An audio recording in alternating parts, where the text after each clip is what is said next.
વિદ્યાર્થી નેતા કહેવાતા યુવરાજસિંહ વિદ્યાર્થીઓના હિત અને હક માટે દર વખતે સરકાર સામે લડત કરે છે। ત્યારથી આજ સુધીના થોડા દિવસો પહેલા કેન્દ્ર સરકાર દ્વારા પરિપત્ર જાહેર કરવામાં આવ્યો છે કે જે ઉમેદવાર મેનેજમેન્ટ ક્વોટામાં પ્રવેશ મેળવશે તેને શિષ્યવૃત્તિ મળવાપાત્ર નહીં રહે।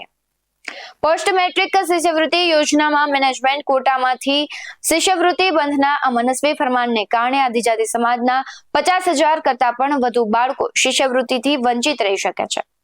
ત્યારે પોસ્ટ મેટ્રિક શિષ્યવૃત્તિ અંગે યુવરાજસિંહ અને ચૈતર વસાવા આદિવાસી વિદ્યાર્થીઓને વારે આવ્યા છે। યુવરાજસિંહ અને ચૈતર વસાવાએ સંયુક્ત પ્રેસ કોન્ફરન્સ કરવામાં આવી હતી અને આ પ્રેસ કોન્ફરન્સ દ્વારા તેઓએ એક સંદેશો આપ્યો હતો। આવો સાંભળીએ શું કહી રહ્યા છે યુવરાજસિંહ અને ચૈતર વસાવા। નવા વર્ષના રામ રામ। આજથી થોડા દિવસ પહેલા 28 ઓક્ટોબર 2024 રોજ ગુજરાત રાજ્ય સરકાર દ્વારા એક પરિપત્ર જાહેર કરવામાં આવ્યો છે, જેમાં પોસ્ટ મેટ્રિક શિષ્યવૃત્તિ જે યોજના હતી એ યોજના અંતર્ગત જે આદિવાસી સમાજના જે બાળકો આગળ ભણી શકે, ગણી શકે અને છેલ્લી પાળીમાંથી પહેલી પાળીમાં આવી શકે અને ભણી ગણીને શિક્ષિત અને દીક્ષિત બની શકે તેના માટે શિષ્યવૃત્તિ યોજના જે ચાલુ હતી તેમાં ઘણા બધા માર્ગદર્શિકા આપી અને ફેરફાર કરવામાં આવ્યા છે।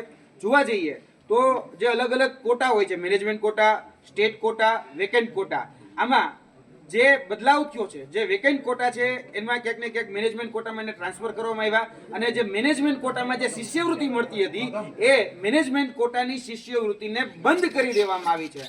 અને અત્યારે જે મેનેજમેન્ટ કોટાની જે આ શિષ્યવૃત્તિ હતી અને જે બંધ કરવામાં આવી આ મનસ્વી અને તુગલકી નિર્ણયનો અમે સંપૂર્ણપણે વિરોધ કરીએ છીએ અને સરકારને સ્પષ્ટ કહીએ છીએ કે આદિવાસી સમાજનું બાળક ભણી ગણીને આગળ વધી શકે અને એના માટે જે આ શિષ્યવૃત્તિ જે યોજના હતી પોસ્ટ મેટ્રિક શિષ્યવૃત્તિ યોજના એ ફરીથી બહાલ કરવામાં આવે। જોવા જઈએ તો લગભગ 50,000 જેટલા એવા વિદ્યાર્થીઓ છે કે જે આ તુગલકી નિર્ણયને કારણે ક્યાંક ને ક્યાંક એ શિક્ષણથી વંચિત રહેવાના છે। તો અમે સરકારને વિનંતીના ભાવે કહીએ છીએ અત્યારે કે જે એની મેલી મુરાદ છે કે આદિવાસી સમાજનું બાળક ભણી ગણીને આગળ ન વધે, અમે એ કહીએ છીએ કે ભાઈ દરેક વ્યક્તિને આગળ વધવાનો અને શિક્ષણમાં જે અત્યારે શિષ્યવૃત્તિ મળવા પાત્ર છે એ તમામ પ્રકારની શિષ્યવૃત્તિ એ બાળકોને મળવી જોઈએ। અત્યાર સુધીમાં જે એડમિશન થયા છે એમાં લગભગ 50,000 વિદ્યાર્થીઓને આની અસર થઈ શકે એમ છે। અને જોવા જઈએ તો આ પરિપત્ર થયો એ પહેલા જે અલગ અલગ સંસ્થાઓ હતી એ સંસ્થાઓએ ઓલરેડી એડમિશન કરી દીધા છે, એટલે કે વેકેન્ટ જે સીટો હતી એમાં એડમિશન થઈ ચૂક્યા છે, જેના ફ્રીશિપ કાર્ડ આપવાના ફ્રીશિપ કાર્ડ પણ આપી ચૂક્યા છે। તો હવે કહેવામાં આવી રહ્યું છે કે હવે તમને શિષ્યવૃત્તિ મળવા પાત્ર નથી, તો બાળક જાય તો જાય ક્યાં? એટલે આ ખૂબ ગંભીર પ્રશ્ન છે। સરકારની જે આ બેવડી નીતિ અને બેવડા જે ધારા ધોરણો છે એ જરા પણ ચલાવી લેવામાં નહીં આવે।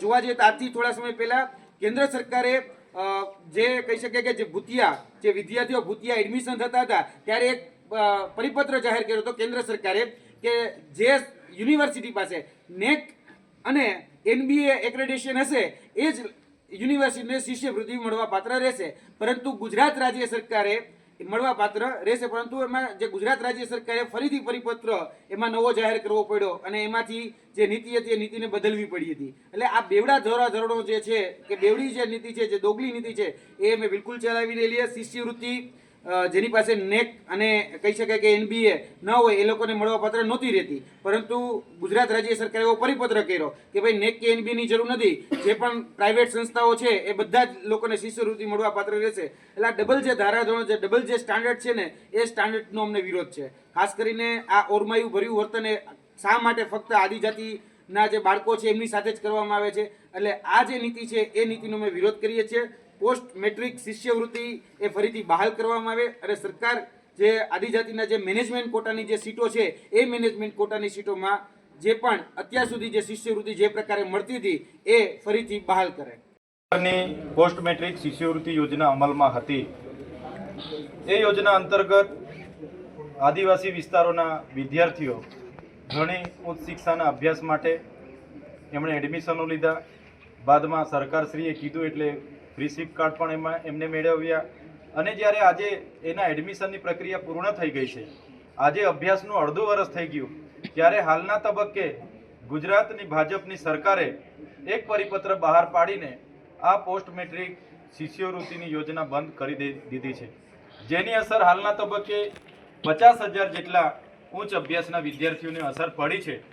ત્યારે આ ભાજપની સરકારે આદિવાસી પ્રત્યેની પોતાની જે વૃત્તિ હતી એ આ પરિપત્ર દ્વારા આ યોજના બંધ કરીને છતી કરી છે.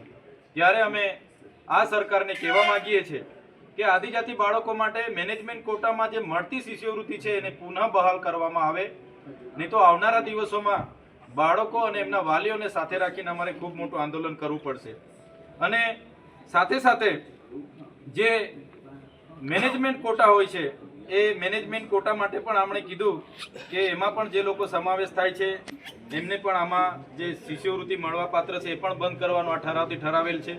કેન્દ્રીયકૃત પ્રવેશ સમિતિ મારફતે જે સરકારી કોટામાં મેળવેલ વિદ્યાર્થીઓ હતા, બાદમાં જો એ વિદ્યાર્થીઓ સરકારી કોટામાં કોઈ ખાલી સીટો રહેતી હોય કે આવી સીટો મેનેજમેન્ટ કોટામાં ટ્રાન્સફર થાય તો મેનેજમેન્ટ કોટા સહિતના તમામ સીટોને પણ મેનેજમેન્ટ કોટા સીટોની તરીકે ગણવામાં આવશે. અને આ ઠરાવથી આજે જે બહાલ કરવામાં આવેલ છે જેનાથી જે ઉચ્ચ અભ્યાસ જેમ કે બીએસસી હોય, નર્સિંગ હોય, ડિપ્લોમા હોય કે બીજા અનેક ઉચ્ચ અભ્યાસ કરનારા વિદ્યાર્થીઓનું ભાવિ અંધકારમય થઈ જશે. ત્યારે આટલું મોટું આદિવાસી ટ્રાઇબલનું આ વર્ષનું 3,410 કરોડનું બજેટ છે. શિક્ષણનું 4,500 કરોડથી 45,000 કરોડથી પણ વધારે બજેટ છે.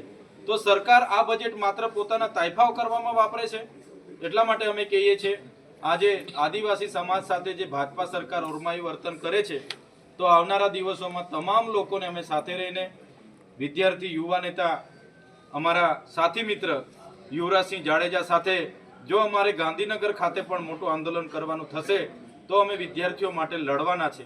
પણ અમે આ સરકારના નિર્ણયને હવે પછી ચલાવી લેવાના નથી. એટલે સરકાર આદિજાતિ બાળકો માટે જે પરિપત્ર દ્વારા પોસ્ટ મેટ્રિક શિષ્યવૃત્તિ બંધ કરવાની એમણે ફરજ પાડી છે એ પુનઃ બહાલ કરે, નહીં તો આવનારા દિવસોમાં અમે ગંભીર છે, ચોક્કસપણે મોટું આંદોલન કરીશું. આવા જ વધુ અહેવાલો સાથે ફરી મળતા રહીશું. તમે અમારી યુટ્યુબ ચેનલને સબસ્ક્રાઇબ કરવાનું, અમને ફેસબુક અને ઇન્સ્ટાગ્રામ પર ફોલો કરવાનું ભૂલશો નહીં. બાકી નવી અપડેટ્સ મેળવવા માટે આપ જોતા રહો BS9 TV ન્યૂઝ. નમસ્કાર.